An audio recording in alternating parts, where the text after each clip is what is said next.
Ashamaa akkam jirtu daawwattoota keenya egaa BBC Afaan Oromoo daawwataa jirtu marsaa jalqaban yookiin kutaa jalqabaan artiist Daawit Mokonnin dubbifnee turre kutaa lammaffaadhaanis keessummaa godhanneerra wanta fi jira dhimmoota gaafachuu qabnu namoota isa beekan akkasumas immoo isin dhaggeeffattoota keenyaa fi namoota isa beekan irraa wanta odeeffannee isarraa dhaga'uu barbaanne isa gaafachuudhaaf keessummaa godhanneerra baay'ee galatoomittiin jenna. Daawit akkam jirta? Fayyaadha attam oolteef. Jirra galataa bagasii arganne egaa wallee keetiin si beenna waggaa dheeraadhaa fi maal buufatte wallee irraa waggoota kana keessatti? Wallee irraa wanni ani buufadhe waan takka illee hin jiru. Wanti ani buufadhe yoo jiraate jaalala namaa akkasumas immoo namoota haaraadha wajjiniin wal dabarsiisee kana irraa buufadhe malee waan biraa waan irraa buufadhe hin qabu. Jaalaluma namaan irraa buufadhe. Osoo weellisaa ta'uudhaa baattee maal ta'uu dandeessa silaa?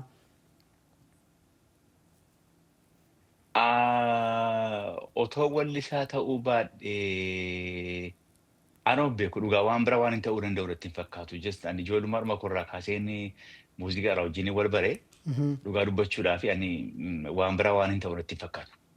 Namoota sitti dhiyoo gaafan gaafadhu silaa koomeediyaanii ta'uu danda'a ture jedhan qoosaa baay'ee jaallata lafa inni jiru qoosaan hin dhibu kolfi hin dhibu jedhama.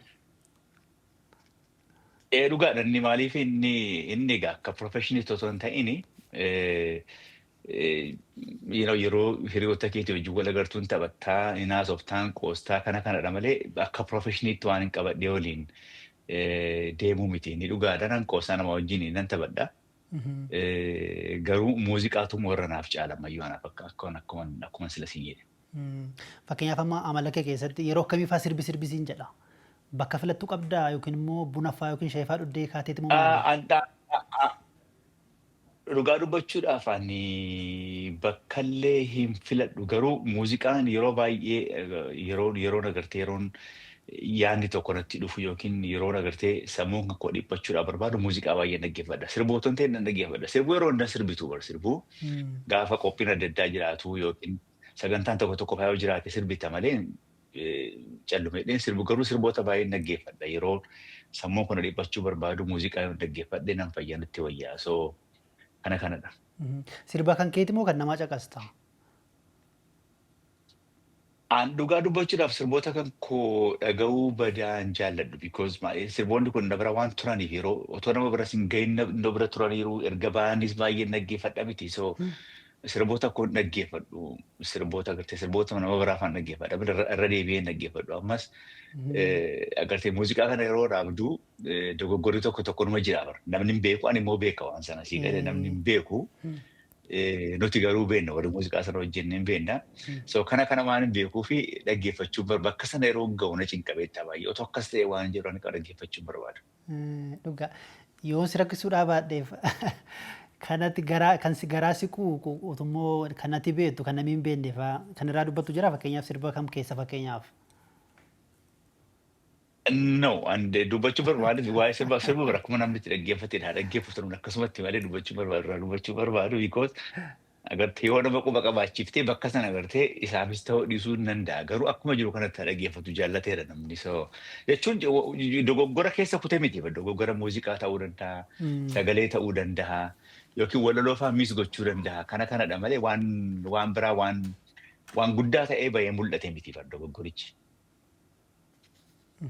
Ana qofa beeka malee namni biraa beekuu hin danda'u. Dhugaadha. Tarii walleewwan yookiin weellistoota amma jiran keessaa kan eenyu caqastaa yookiin eenyuun dinqisiifattaa? Ani wallee Oromoo baay'ee isaanii numan dhaggeeffadha. Dhugaa dubbachuudhaaf yoo ta'e akkuma carraa yeroo dhufan numan dhaggeeffadha. Walleewwan warra duriin jaalladha. Ishee gala keessattuu warra gartee warra na dura turan wallee isaanii na dhaggeeffadha. Alii Birraan jira, Shantam Shubbisaa, by the way Tsaggaayee Dandanaa baay'een jaalladha. Sirboota iyyuu kan inni jalqabe sirboota Tsaggaayee Dandanaatiin jechuudha. Tsaggaayeen baay'ee sirboota Tsaggaayee baay'een dhaggeeffadhis baay'een sirbis dur gaafan ijoollee ture by the way. Amma kooyyuu waan sirbee irratti hin fakkaatu. Namni impress na godhe tokko yoo jiraate Tsaggaayeedha by the way. Tsaggaayeen baay'een jaalladhaan. Sirboota isaa baay'een sirboota Tsaggaayee baay'een sirbaman. Tsaggaayeen ana biratti kabajaa guddaa qaba dubbachuudhaaf yoo ta'e maaliifi ani gaafan ijoollee ture gaafan sirba muuziqaa akkan waan ta'u sirboota isaa baay'een dhaggeeffadhe baay'een jaalladha ispaansi dhufu. So yeroon kinatiidhuma yeroon jalqabe sirboota isaan sirba ture waan si dhibu. So Kan faa fakkeenyaaf. Saggaayee baay'een jaalladha. Daagim Mokonnin baay'een jaalladha.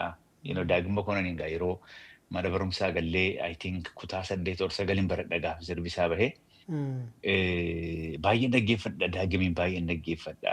Garuu wallistoota warra durii Shantam Shubbisaa, Libirraa,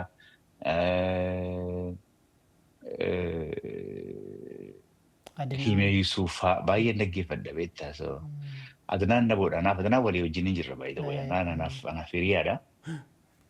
Anaaf inni yeroo tokko jalqabne muuziqaa by the way. So Adam Haruun jechuu biyya ture. akkasii sirboota kan isaan dhaggeeffadha bara. Adam Haruun jechuu biyya. Adam Haruun exactly dhugaa keeti sirrii. Adam Haruun faa halloo daawwee halloon sirbayyuu jalaa qabeera beektaa halloon baay'ee namatti tolti. She's artistii Oromoo jabduudha. Namootaan wallistootaan amma irratti arge keessaati especially wallistoota dhalaa keessaa istuudiyoo keessatti namni hin cinqabne namni relax ta'ee yeroo muuziqaa sirba waraabu namni I don't think sirboota irra deddeebitee waan sirbitu natti hin fakkaatu. Alba tokko seentii alba tokko sirbitee keessaa baate haloon. So cinqii hin qabdu confidence ofirraa qabdi. Baay'ee natti tolti dhugaa dubbachuudhaaf yoo ta'e. So jabduudha baay'ee. Nama agartee kun immoo isaa dhufa muuxannoo muuziqaa keessa yeroo turtu muuxannoo akkasii qabaata. Sigala isheen alma tokko seenti istuudiyoo alma tokko sagalee seenti waraabde irra deddeebitu bakka waraabde keessaa baati. Dogoggoros hin qabdu mosoo confidence dhumaan sirbiti. Jalaa qabeera sirba. Obboleessi gaarii siif oolee galaataa inni kabajaa bor maaliin galchitaa kaadhimaan kee oo maal goba maalii gurra itti goota. Ana jalaa qabe sirba. Nama baay'een beeku natti fakkaata. Sirba baay'ee bareedaa ture dhugaadha. Sirba beekamaadha baay'ee. Sirba baay'ee ana jalaa qabe anaa fi maamma sheekaatu jalaa qabe. Sirba Tsaggaayee gaafa jettu garuu baay'ee na hawwatte dhuguma sirboota baay'ee sirbeera Tsaggaayee isa kam fa'i fakkeenyaaf. Sirba Tsaggaayee dhidheessaa jee yaadni koo abbaa seenaa gararraa koo wajjin galanamee gimbii gubbaatti mana jaarraa. Dhidheessaa jee yaadni koo abbaa seenaa gararraa. Sirba isaa baay'een jaalladha. By the way. Sirboota baay'ee qabaa bara. Baay'eedha. Sirboota albamii isaa ka jalqabaan siin jedhaa bara. Albamii isaa ka jalqabaa sanaan baay'ee jaalladha. Suutumee yaa suutumee. Kana baay'een jaalladha. Dirree tokko yeroo dargoota karaa daroo biyya baagoo biyyaan bootiin na bubbulchaanii kanas baay'een jaalladha ture. Sirboota baay'ee sirba ture isteejii irratti. Achii booda immoo daagim fa'aa dhufee daagimit dhufee achii booda daagimii Hirphaan Dursitii albamii tokko nu dura qabdii. Kan Hirphaas dhaggeeffachaan ture jechuudha osoo albamiin baasin Hirphaan albamii tokko na dursa. Kan isaas dhaggeeffachaan ture sirboota isaarra guddaa Admaasuu Biraanuu barreesse baay'ee tokko. Aadaaf jennee maskala gumnee yaa gochaa birraa kootu wal barraa. Hin beeku sirba kana meebi. Hin beeku kana. Hin beeku albamii isaa guutummaatti hin dhageenyeeti. Albamii guutuu qaba baay'ee tokko. So akkasii. Sirba kee keessatti. Kana fakkaata egaa. Baay'ee bareeda. Sirba kee keessatti Kana keessumaa fakkaata. kootii adii uffatu tokko jira daawwitte barasii sababa isaan beeku kootiin keessa dheeraadha. Kan kootii adii kun seenaa wayii qabdi. By the way, kootiin sun amma namoonni yeroo kootii sana ilaalan hin kolfu malee kootiin sun zamana keenya sanatti yeroo sanatti modern. Hirphaan faan daawwitiin faan asiin darbanii wayyaa akkasii uffatamee jedhamee irraa saama. Dargaggeessa ammaa kun yeroo ilaalu nutti kolfa beektaa. Garuu kootiin sun yeroo sanatti kootii baay'ee jaallatamaa isa modern. Nama Oromoon nu hodhi baay'ee dabayanaa Hirphaadhaaf. Akkasii tottobaa gaafa dheenaa waa'ee isaanitti himetti ture. Gatii isaatu mi'aadha moo maali? Carqii isaa rakkasaa fakkaata. Yeroo nu anunaa galuu hin dandeenye dhugaa rabbi. No faashiniidhaaf yeroo numa isaas akkasii barbaade boy. Hin beektamiti. Maybe ati hin qaqqabne ta'a. Yeroo numa isaatu yeroo waan babal'aa uffatan yeroo Dhuu qofa miti. Yeroo sanatti in 90s sagaltamootan keessa waan akkasiitu uffatama ture bakka. Jiinsiin bara sana hojjetamee dhufu jiinsiin humtiyyuu babal'aa ture inni biyya alaarraa hojjetamee dhufuyyuu isa biyya keessaa dhiisiyyuu. Inni humti biyya alaarraa dhufuyyuu baay'ee babal'aadha. Yeroo isaatu akkas ture. Faashinii ture jechuudha. Baay'ee faashinii ture. Sirba Akka gurmaan tokko meetiraan moo meetiriidhaan isinii lakkaa'anii muran immoo kiiloomeetiriidhaan naan jedhe gaaf tokko beektaa? Fakkaata garuu kiiloomeetirii fakkaata. Guddaadha. Kiiloomeetirii ma fakkaata baay'ee guddaadha. Sirba kee keessatti daawwitte egaa Yeroo isaa bara fide. dhugaadha. Waa'ee jaalala baay'ee sirbiteetta. Samma kun afaan Ingiliffaan roomaantik jedhan sana fakkeenyaaf saxxammaa laftii dukkanaa shaamaa kee jalan quphanaa gorora kee jettaa guntuta kee jettaa shurbaa kee jettaa Inni sarbaa sirba kee aadaati. jettaa. Jechuun afaan jaalalaatiin baay'ee hawwatoodha warri kun. Tarii jireenya kee keessatti akkasitti fayyadamta moo walleedhuma irratti? Jireenya keessatti egaa maal gaati yeroo wallisaa taatee wallistu waan sirra ga'e qofa wallista miti bar. Waan namarratti ta'ee ta'uu danda'a.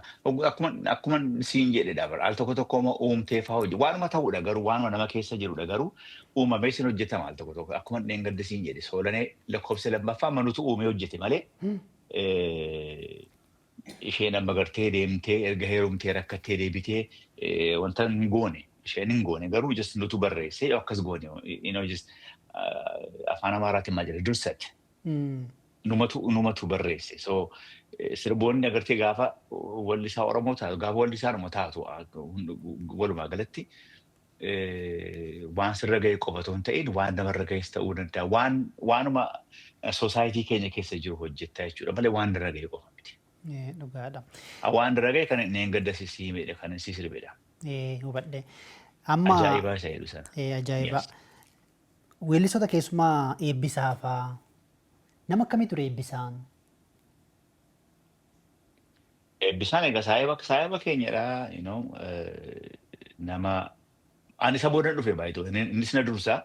Ani isa boodan dhufe isa boodan isaan erga isaan bakka qaqqabatanii boodan dhufe innis na dursa. Inni albamii tokko na dursa natti fakkaata. Albamii tokko kan albamii lama na dursa isa boodan dhufe. Garuu ergan dhufee irraa kaasee immoo gwaaddanyaa taane wal beellamni yeroo wajjiniin nyaannaa wal wajjiniin dhunnaa wal argina. Yoo xiqqaate torbanitti lama sadii wal argina eebbisaadha wajjiniin by the way. So irra guddaa immoo wajjinis hojjennu immoo cidha hojjennaa. Inni gitaara qaba. Gitaara sarraa fudhannee cidha kana cidha ittiin hojjenna. So wal argina yeroo baay'ee naaf inni. So gurbaa baay'ee gaariidha bakka. Gurbaa baay'ee gaarii. Amala qabeessa namaatii. Maal jedheen sitti hima bakka akkuma keenyadha bakka akkuma walumaa nama agartee namuma gaarii nama amala qabeessa tokko guyyaa tokko afaan keessa wal dabarree hin beeknu yoo wal lollee sama daqiiqaa tokko yoo wal lollee muuziqaan sababa muuziqaatti wal lollaa. Wal lolla siin jedhuun argumentiin goona deebinee morma araaramna. So torbanitti yoo xiqqaate guyyaa sadii wal gara anaa isaa tottobaa taanee wal agarra beektaa yeroo baay'ee. Yeroosi gaafa kun cidhafaa deemtan yeroos maccaaftuu lamaanis sagantaa qopheessuu danda'a. Birrii sadii faas ni kaffaluun dhagee birrii xixiqqoodhaan baras mee nutti fi. Dhuguma. Wanti dhalli jireenya koo keessatti hin irraanfanne tokko maal akka ta'e beektaa? Gaaf tokko I think kanaaf tottobaatu karaa makiinaarra waakii gochaa deeman natti fakkaata. So karaa makiinaa gara si namchi tokko na waama beektaa? Daawitee nama guddaadha baay'ee. Na waame. Eegina jedhee karaa nu gidduu karaa makiinaatu jira fiigee dhufee bakka na hammatee akka inni itti na hammatee na dhungate jetti immoo hin danda'u bakka na hammatee na dhungatee kiisii keessaati akka itti fuudhee walitti micciiree naa kenne beektaa? Akkasumas walitti micciiree naa kenne. Anis fuudhadhee nama taaksiin dhufnaan dhagaatti dheen taaksii keessa seenee boon birrii meeqa naa kenne beektaa? Birrii sadii naa kenne. Amma duutti irraanfadhu bakka. Waan harkaa qabu waan keessi isaa keessa jiru naa kenne bakka. Otoo miliyoona qabaates miliyoona naa kenna namichi kun sii galee. Ofiifuu waan qabu birrii sadii naa kenne. Amma duutti irraanfadhu bakka waan sana. Sagaleen koo gaaf tokko badeettee yaadda akka weellisaatti qabeenyi kee guddaan sagalee kee ta'ee yaada. Si yaaddee sababni akkasii? Sagaleen egaa umriidha wajjin numa bada for sure. Maaliif namni kun gaafa qaamni isaa dadhabaa deemu gaafa umriin kan kee ol dabalaa deemu badaadhuma deema jechuun ati dadhabaa deemta. Maal gaa umrii keenya guutuu sirbaas hin jiraannu baramma amma gaa almost gara muuziqaa gara xixinneessuutti jirra baramma akka duraanii akka gaafa dargaggummaa sana osoo hin ta'in amma innoo almost garuma dhiisuuti jechuu dandeessa amma. Malee umrii keenya guutuun sirbinuu bara. Booda kana walleewwan baasees qabdaa deebistee kan sirbitees qabdaa dhiyootti wanti yaaddee jiraa? Dhiyootti anuma hojjechaa jira keessattuu sirboota koo warra dur kan agartee dijitaalii miti isaaniin irra deebi'een akka haaraatti hojjechaa jira. Ati gara sirba 8 akkas hojjedheera garuu warra kaanis keessaaf illee sirboota gaggaarii jennuuf illee irra deebinee akka haaraatti istuudiyoo haaraatti muuziqaa meeshaa ammayyaatiin bareechinee hojjenna. Dhaloonni dhufus dhaggeeffachuun akka irra jiraatu. Inni durii agartee dijitaaliin turre. Amma gaa saawundii isaa jijjiirree akkasittiin hojjechaa jira. Fakkeenyaaf kan hojjetaa jirtu keessaa mee sagaleedhaan nu weellis. Aan dhufeen jiraa hojjedheera, Ofeeyyasaawwan koo hojjedheera, Golaabayee hojjedheera, maal ture gara biraa. Baay'eedha gara sirba 8-9 hojjedheera waan irraanfadhe bakka. Mi'a saawwa koo baay'ee hawwataadhanne. Adurree baafitee yasaawwan koo aduun nurraan dhiitee yasaawwan koo beenuun gallaa. Dhaala coommarratee yajaawwan koo manduuba dhaabbatee yasaawwan koo beenuun gallaa. Jibicha baaraayyaa yasaawwan koo yeroon galuu wayyaa yasaawwan koo beenuun gallaa. Dhaala coommaa akka ta'e beektaa? Jabbiimi sheeree fudhalatte. Xalacoo jechuun jabbii ammaree fudhalatte jechuudha. Torban tokko torban nama iyyuu hin taane xalacoo jedhamti. Irra guddaa namni hin beeku beektaa? Xalacoon hin marratee jedhu beektaa naannoo keenya xalacoon jabbii ammaree fudhalatte jechuudha. Takka irra qe'eedhuma oolti. Qe'eedhaan baatu. Yes. Dhugaadha qe'eedhaas hin baatu dhugaadha. Xalacoo jedhamti. Guyyaa keessaan naannoo baasu. Farda gurraachaa sagaleedhaan funaan jette baay'een jaallata fakkeenyaaf namoonni baay'ees akka jaallatan nan beeka. Farda gurraacha lagarra kaachisanii qoricha naaf hawwitee si nyaachisanii qoricha naaf hawwites anoo dhaga'ee meesittaa toluu shaggee biyyaa si bahe. Sirba kana mata duree ishee kana nama naa kenne maqaan sana jalaan badu sitti fakkaate astamaarii kooti sayyuu waan jedhu astamaarii koo ture namni kun beektaa. Maqaa sana jalaa bade baay'ee ta'u eenyu akka ta'e maqaan gaafa ijoollee naa kenne gaafa waggaa meeqa ana gaafa ijoolleen ture beekaa gaafa sana maqaan sana jalaa bade nan barbaade maqaa nama kana baay'ee ta'u. Kanuma naa kenne immoo inni kaan anuma kooti anatu itti dabale. Eessa barsiisu? Farda gurraacha lagarra kaachisanii qoricha fincaa'aatti na barsiise anaan. Tarii yoo lubbuun jiru ta'es barbaachuun danda'ama. Innis haaraa ture. Innis hin turre by the way. Innis hin turre by the way. Dhufee yoo fagaate ji'a tokko ji'a lama na barsiise. Achi booda jijjiiramee deeme. Innis I don't know. Maaliif akka jijjiiramee hin beeku. Maqaa isaan na jalaa bade just I don't know. Akkamittiin akka irraanfadhe hin beeku beektaa. Inni mataa ishee kana qofa naa kenne kaan garuu anatu itti dabale. Sirbichi sirba aadaati actually. Inni sirbuma aadaa naa kenne. Ishee dhumarraa fuunee ani immoo itti daddabalee sana hojjedhe. Asoosumaan kan kootii dambuu koo yaa dabaleedhaan kootii anatu itti daddabalee hojjete. Akkasi. Mee xiqqoo gartaa'imii fakkeenyaaf ammallee naayit kilebii kun bakkeewwan bashannanaatti haga Maqaleefaa Gondar fa'itti bakka hunda dhagahama. Mee xiqqoo gartaa'imeen? Beektu akka ta'e asitti hojjetame hin beekame ergaan Ameerikaa dhufeen hojjedhe sabar asitti hojjetame. Akkasii. Kan yes 2005 hojjeta 2005 moo 2006 hojjetame muuziqaa isaa Gazzaany Maammoot hojjete amma Kaanaadaa jira Kaanaadaa Torontootti hojjetame sirbi suni. Beektu akka ta'e isa anumatu barreesse namni isin barreessine kan koote inni ergaan biyya kana dhufeeti kan hin barreesse. waan jarjartu fakkaata. Inni wanti isaa by the way walaloon isaa walii wajjiniin deeman beekta miti. Mee xiqqoo gattaa'ee biyya keessas ilaala akka waan jarjartu fakkaata jarjariin suuta suuta taa'ina haasoysiisi akkan siif ta'uun garta akka ajaa'ibaa jedha beektaa. Aduu qabbaneeffattee ifirraa deemu wayyaa hanqaswaan si ilaala. Yoon silaale nan fayyaa jedha.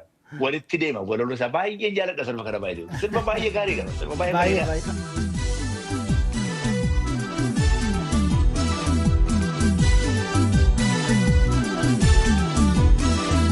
Meetikoo galtaa'imee ija keessa si ilaala akka ajaa'ibaa. Meetikoo galtaa'imee ija keessa si ilaala akka ajaa'ibaa. Walaloon isaa walii wajjiniin deema beektaa laayik sirba yeroo akkas ta'u bareedaadha. Ilaa piikcharii wayii qaba hin argita baakgiraawundii qaba dugda duubarra waan tokko waan mul'atu wayii qaba. Sirboonni yeroo akkasitti barreeffaman baay'ee namatti tolu. Sirboota baay'ee sirbee barraa nirraan fedhe. Baay'ee dheengadda gurbaan tokko sitti meeraam sirboota koo tarreessee barreessee natti ergee sirba 117 sirbe. Akkas naan jetti baay'eedha. Sirba baay'ee. Sirba baay'eedha. Sirba baay'ee. Sirbi tokko qoosaa miti. Sirba baay'ee. Sirba manaa miti. Daawwitee egaa. Sirba baay'eedha. Baay'eedha. Keessummaa keenya taatee yeroo dheeraa booda gaa miidiyaatti kan deebite si argachuu keenyatti baay'ee gammanneerra wanna haaraa baay'ee sirraa dhageenyeerra ammallee nurraan fagaatiin yeroo kaanis itti deebinee dhimmoota garaagaraatti sitti dubbachuu barbaanna. Baay'ee galatoom jechuun barbaada maqaa BBC Afaan Oromoon. Oomaa rakkoon qabu anis baga yeroo kan kee fudhattee na gaafattee BBC kanaan duras al tokkuma al lama ta'eera garuu kun sadaffaa irratti fakkaata kabajaa guddaan isinii qaba. Isinis jabaadhaaf hojjedha maaliif agartee wanti kun waanuma Oromoodhaaf tolu hojjechaa jirtu. Kanaafiyyuu Oromoo biraa galata qabdu ana biraas galata qabdu jabaadha kanuman jechuu barbaade. Hayyee guddaa galatoomii daawwitte. Oomaa rakkoon qabu hayyee nagaatti. Hayyee nagaatti. Daawwattoota keenya egaa keessummaa keenya artiist Daawit Mokonnin Ameerikaa Minisootaa irratti kan kallattiidhaan dubbifne dhimmoota garaagaraa irratti kan waliin haasofne akkatti gammaddan akkasiin hawwatte abdii qabna waan waliin turtaniif guddaa galatooma keessumaa biraallee yeroo kaanitti affeeree dhiyaanna guddaa galatooma.